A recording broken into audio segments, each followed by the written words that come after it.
जय श्री कृष्ण। और मैं श्रीमद् भगवद गीता का 11वां अध्याय का महत्व पढ़ के बता रही हूँ। श्रीमद् भगवद गीता के 11वें अध्याय का महत्व। श्री महादेव जी कहते हैं, प्रिय, गीता के वर्णन से संबंध रखने वाली कथा एवं विश्व रूप अध्याय के पावन महत्व को श्रवण करो।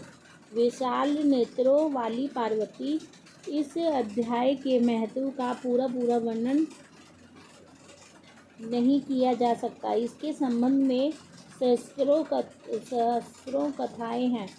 उनमें से एक यहाँ कही जाती है। परिणीता नदी के तट पर मेघडल नाम से विख्यात एक बहुत बड़ा नगर है। उसके प्रकार चार दीवारी और गोपुर द्वार बहुत ऊंचे हैं। वहाँ बड़ी बड़ी विश्रामशालाएं हैं, जिनमें सोने के खंभे शोभा दे रहे हैं। उस नगर में श्रीमान सुखी, शांत, सदाचारी तथा जितेंद्रिय मनुष्य का निवास है। वहाँ हाथ में शंकर नामक धनुष धारण करने वाले जगदीश्वर भगवान विष्णु विराजमान हैं। वे परब्रह्म के साकार स्वरूप हैं। संसार के नेत्रों को जीवन प्रदान करने वाले उनका गौरवपूर्ण श्री विग्रह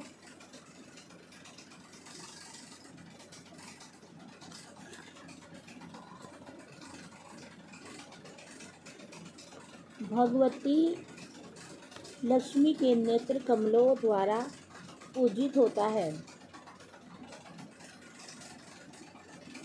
भगवान की वह झांकी वमन अवतार की है। मेघ के समान उनका स्वयं वर्ण तथा कोमल करती है। वृक्ष स्थल पर त्रिवर्ष का शोभा पाता है। वे कमल और वनमाला से विभूषित है।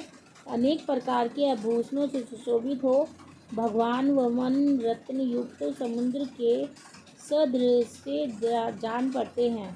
पीताम्बर से उनके श्याम विग्रह की क्रांति ऐसी प्रतीत होती है मानो चमकती हुई बिजली से घिरा हुआ सिंह मेघ शोभा पा रहा हो। उन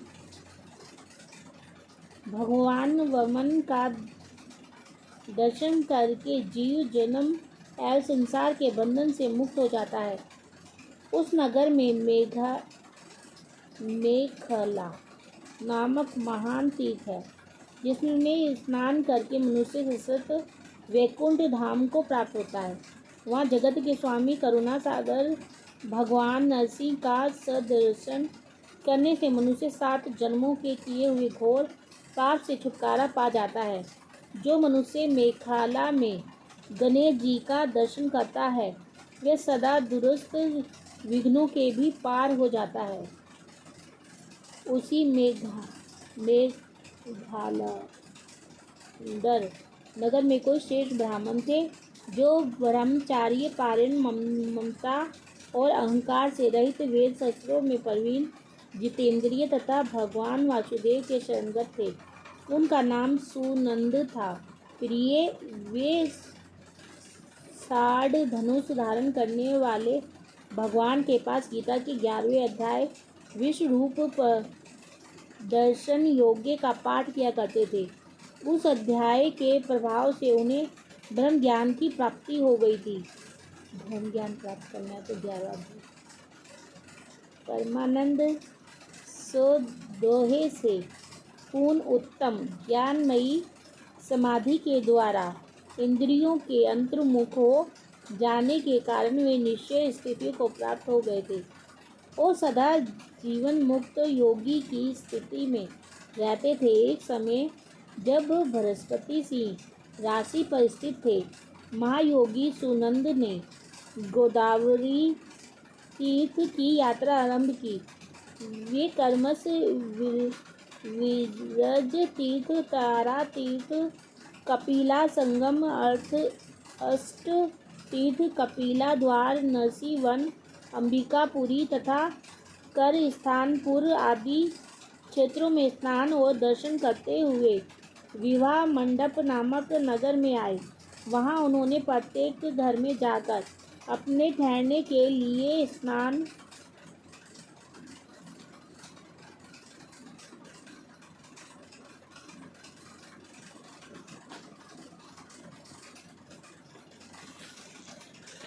मांगा, परंतु कहीं भी उन्हें स्थान नहीं मिला।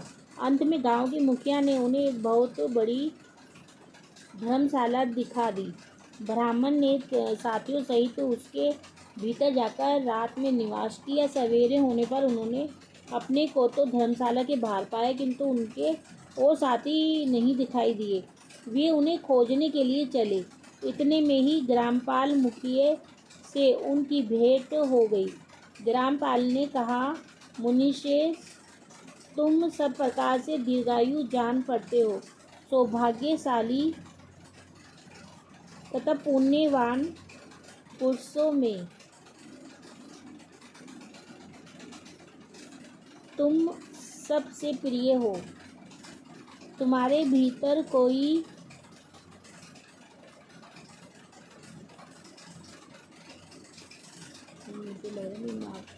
काम से जुड़ा नहीं।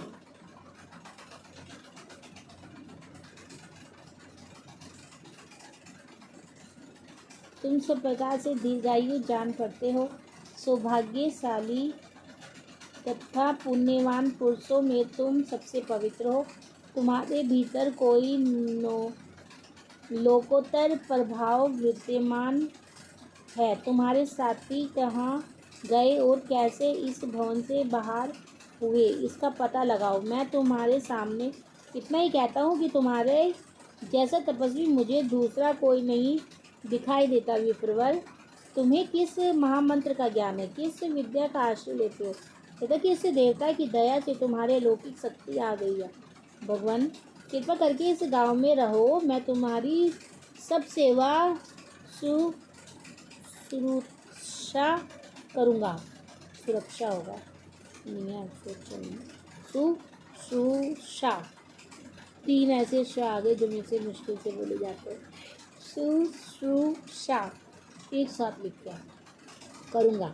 यूँ कहकर ग्रामपालन ने मुनीश्वर सुनंद को अपने गांव में ठहराया लिया। वह दिन रात बड़ी भक्ति से उनकी सेवा टहल करने लगा। जब 7-8 दिन बीत गए, तब एक दिन प्रातःकाल आकर वह बहुत दुखी हो महात्मा के सामने रोने लगा और बोला, हाय, आज रात राक्षस ने मुझ भाग्यहीन के बेटे को चबा लिया है। मेरा पुत्र बड़ा ही गुणवान और भक्तिमान था। ग्रामपाल के इस प्रकार कहने पर योगी सुनंद ने पूछा, कहाँ है वह राक्षस और किस प्रकार उसने तुम्हारे पुत्र का भक्षण किया है? ग्रामपाल बोला, ब्राह्मण, इस नगर में एक बड़ा भयंकर नरभक्षी राक्षस रहता है। वह प्रतिदिन आकर इस नाग के मनुष्य को खा लिया करता था। तब एक दिन समस्त नगरवासियों ने मिलकर उससे प्रार्थना की,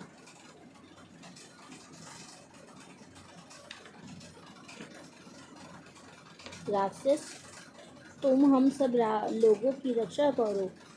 हम तुम्हारे लिए भोजन की व्यवस्था किए देते हैं।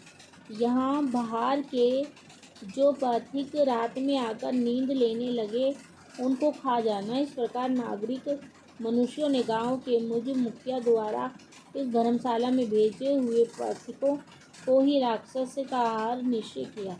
अपने प्राणों की रक्षा के लिए ही उन्हें ऐसा करना पड़ा।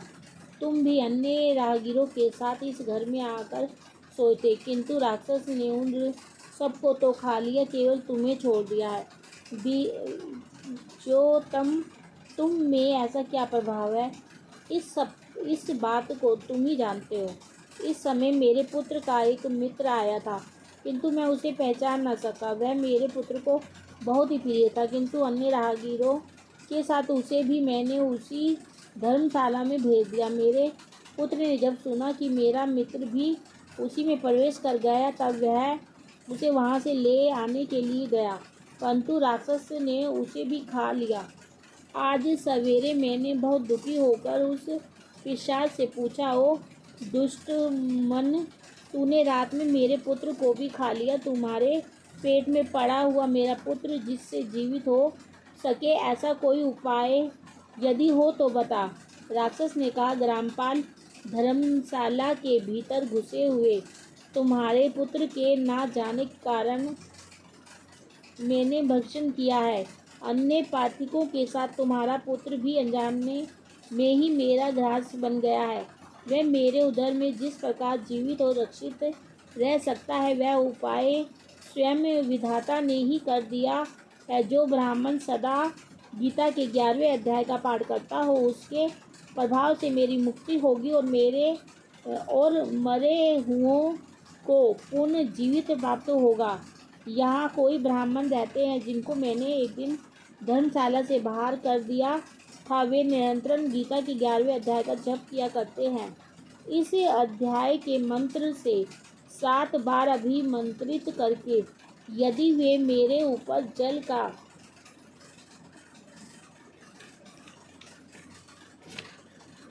छींटा दे तो निसंदेह मेरा श्राप से उद्धार हो जाएगा।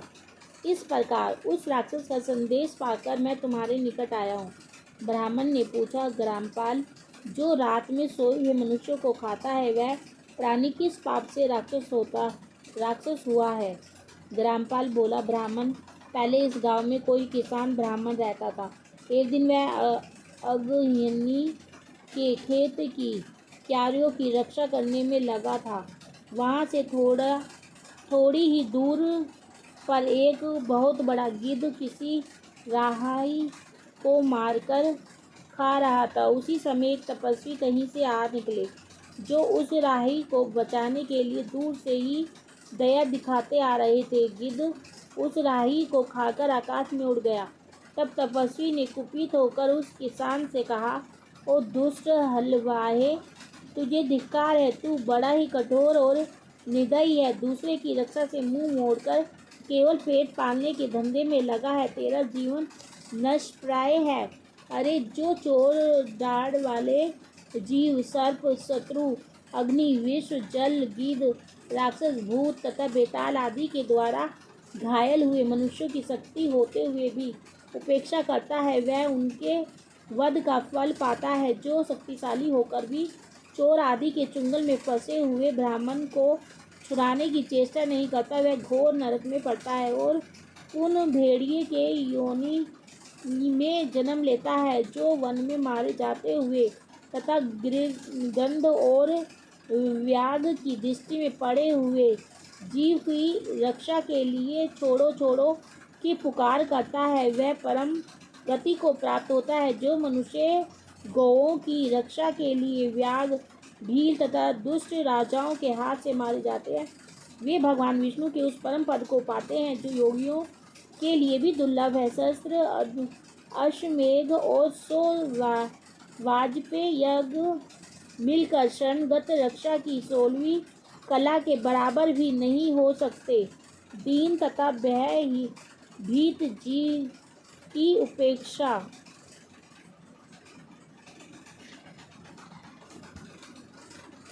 करने से पुण्यवान पुरुष भी समय आने पर कुंभित पात नामक नरक में पकाया जाता है। तूने दुष्ट गिद्ध के द्वारा खाए जाते हुए राही को देखकर उसे बचाने में समर्थ होते हुए भी जो इसकी रक्षा नहीं की, इससे तू निर्दयी जान पड़ता है। अतः तू राक्षस हो जा। हलवाहा बोला, महात्मन, मैं यहाँ उपस्थित अवश्य था किंतु मेरे नेत्र बहुत देर से खेत की रक्षा में लगे थे। अतः पास होने पर भी गिद्ध के द्वारा मारे जाते हुए इस मनुष्य को मैं नहीं जान सका।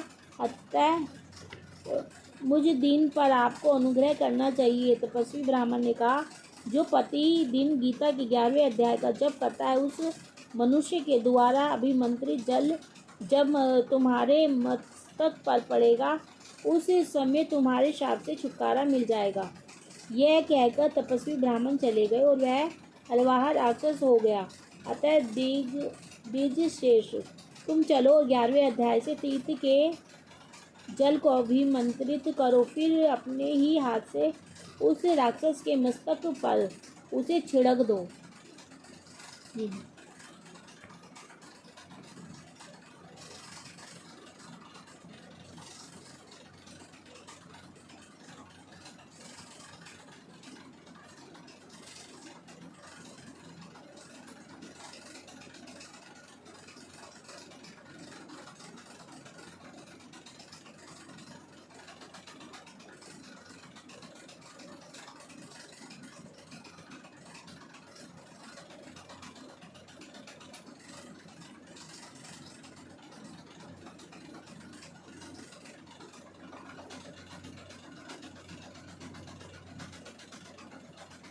यहाँ पर संस्कृत में मंत्र मिलता है। समय तुम्हें श्राप से छुटकारा मिल जाएगा, यह कहकर तपस्वी ब्राह्मण चले गए और वह हलवाहा राक्षस हो गया।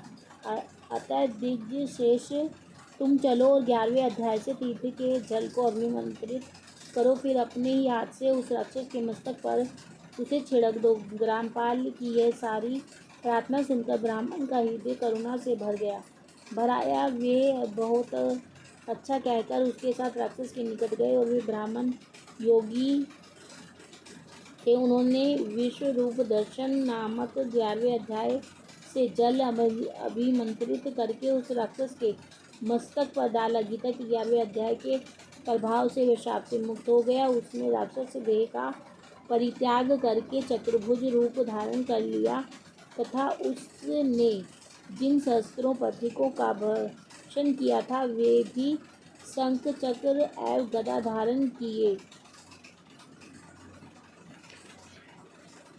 चतुर्भुज रूप हो गए।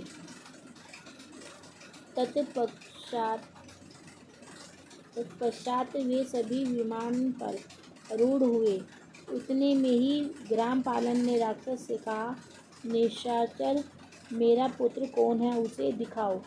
उसके यूँ कहने पर दिव्य बुद्धि वाले राक्षस ने कहा, ये जो तमाल के समान श्याम 4 भुजाधारी मणिके में मुकुट से सुशोभित तथा दिव्य मणियों के बने हुए कुंडलों से अलंकृत है, हार पहनने के कारण जिसके कंधे मनोहर प्रतीत होते हैं, जो सोने के भुजबंदों से विभूषित, कमल के समान नेत्र वाले, शीघ्र रूप तथा हाथ में कमल लिए हुए हैं और दिव्य विमान पर बैठकर दैत्यों को प्राप्त हो चुके हैं, इन्हीं को अपना पुत्र समझो। यह सुनकर ग्रामपाल ने उसी रूप में अपने पुत्र को देखकर उसे अपने घर ले जाना चाहा। यह देखकर उसका पुत्र हंस पड़ा और इस प्रकार कहने लगा। पुत्र बोला, ग्रामपाल, कई बार तुम भी मेरे पुत्र हो चुके हो। पहले मैं तुम्हारा पुत्र था, किंतु अब देवता हो गया हूँ। इन ब्राह्मण देवताओं के प्रसाद से वैकुंठ धाम को जाऊँगा। देखो, यह निशाचर भी चतुर्भुज रूप को प्राप्त हो गया। 11वें अध्याय के महत्व से यह सब लोगों के साथ श्री विष्णु धाम को जा रहा है।